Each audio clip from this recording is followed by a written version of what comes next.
Bea Alonso, wala sa GMA Station ID. May malaking pagbabago ba?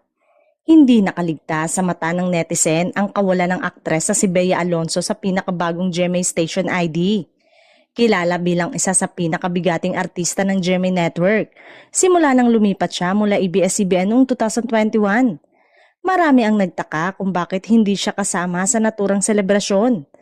Ayon sa ilang online observers, posibleng senyales ito na hindi na aktibong nakapuso si Bea o kaya ay may ongoing negotiation kaugnay sa kanyang kontrata. Sa mga larawang inilabas ng GMA Network at sa full video ng Station ID, wala si Bea sa kahit anong eksena. Samantalang naroon ang karamihan sa mga kapuso stars mula sa iba't ibang henerasyon. Bagamat walang opisyal na pahayag mula sa kampo ni Bea o ng GMA Network, lumulutang ilang posibleng dahilan.